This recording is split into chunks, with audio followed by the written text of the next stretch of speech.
You are great in your knowledge, and by all measures you have advanced in knowledge far beyond us and the scribes, Pharisees, astrologers, even the elders and the philosophers.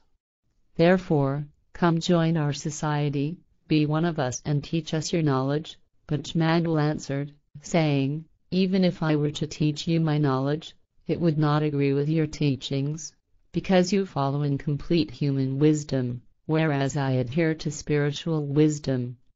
Therefore, I think that our different teachings would be incompatible with each other. It is also not my inclination to spread my knowledge and teachings in secret, as you do, since your secret association of essence is unauthorized. But let me think over the pros and cons for 3 days, and whether I will then tell you yes or no, because I must first think about everything before I give you my last word on it. And Jathan said, Be it as you say. Peace be with you. Go and give us an answer in 3 days, if you want to speak your word then. But Jmadul departed from there, fleeing from the city with his following, and traveled east, far into the country. And Jmadul said to his followers, Behold, the association of the essence lives according to an erroneous religious cult, though its followers gather much from my teachings. Their old philosophy, however, is not the teaching of truth, knowledge, love, logic, wisdom, and the laws of creation. Therefore, it is incorrect and not of adequate or real value. But they have recognized this and are now weaving my truthful teachings into their teachings of half-truths, to create from this new doctrine so that they can demean me by calling me one of them. They will claim that I am affiliated with their society and that they had helped me from the beginning of my life. And they will even say that my teachings stem from the knowledge of their cult, and that they had saved me from the cross because I was one of them.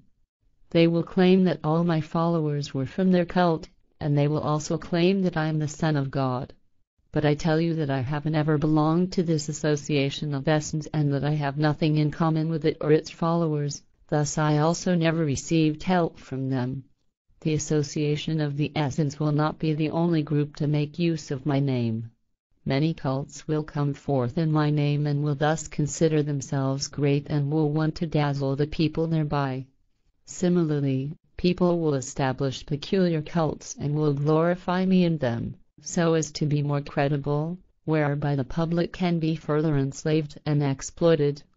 And so, many cults will be established in my name, but their purpose will only be to enslave people in their consciousness and freedom, thereby bringing the cults great power over the people, the land and the money.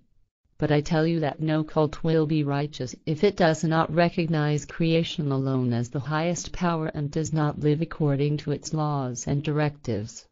And no cult will exist that preaches the truthful teachings, the knowledge or the truth.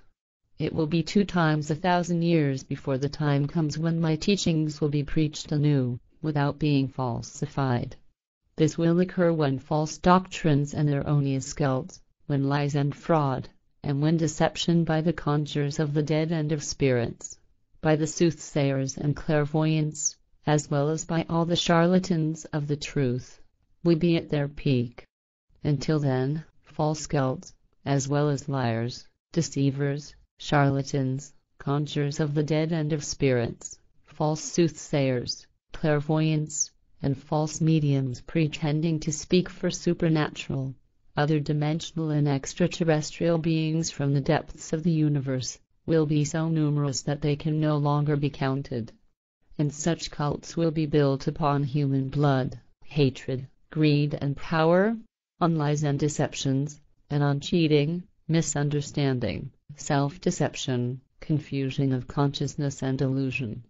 But just as they will have arisen, so will they be destroyed, because the truth will triumph, for there is no untruth that will not be denounced as a lie. There is nothing hidden that will not become revealed. Humans will recognize what is before their faces, and what is hidden from them will reveal itself when they search for the truth and the enlightenment of wisdom.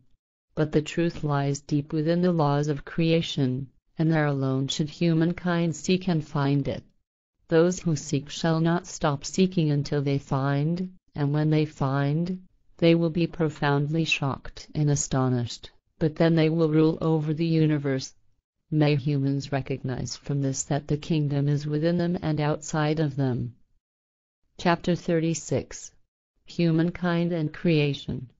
It came to pass that Jamandal preached of humanity and of creation as he went eastward with a caravan. He said, humans should look upwards to the stars, for majestic peace and grandeur rule there. As though by immutable law and order, the infinite and everlasting changes take place there over days, months, years and beyond for centuries, millennia and millions of years.